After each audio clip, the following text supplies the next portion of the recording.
Welcome to the mailbox. Bismillahirrahmanirrahim. You're watching the mailbox here on Huda TV. And we've got a good question that just came in here. It's talking about relationships with other people, especially non-Muslims. I want to know how to deal with my friends, relatives, people that I work with every day. They're not Muslim. What do I do? How do I approach or talk to them about different subjects? Or can I even be with them at all? What's the Quran say about that? I heard somebody say we can't even take them as friends. And do I have to forsake all my relatives now that I'm a Muslim? And what's going on with that in Islam? It's actually a longer email than that. But to suffice this quick little answer, Islam insists that you maintain the relationships that you have with your relatives, even if they're not Muslim. This is clear in the Quran itself, and Allah tells us clearly, don't break the ties of the wombs. In Arabic, rahim.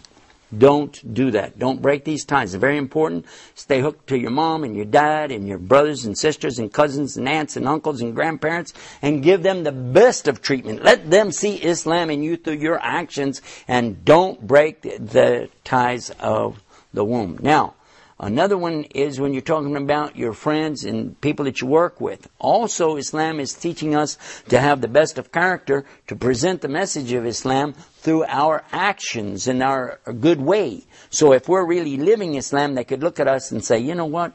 I like to be like this guy. He's got traits that I like. By the way, that's how I got to Islam, is by watching the character of a person, not by arguing over what Islam says about, you know, where you put your hands when you pray or facing this way or that way. It came because I could see somebody living and practicing this beautiful deen called Islam.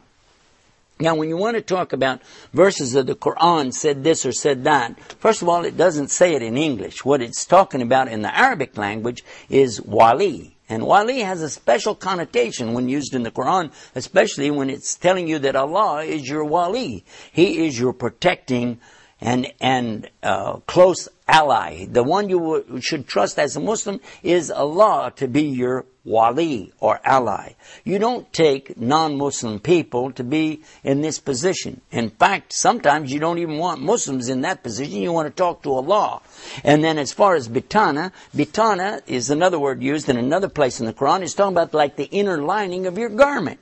So intimate and so close to you. And who should be that? Maybe your mom, maybe, of course, Allah subhanahu wa ta'ala, but not strangers and people like that. This is the meaning behind it. But as far as friends and associates, let them be with you and you be with them to show them the good way of Islam. Of course, don't copy the bad stuff they do, but that's in another email coming up right here on the mailbox here on Huda TV. I'll get back to this, and you watch for more mailbox here on Huda TV.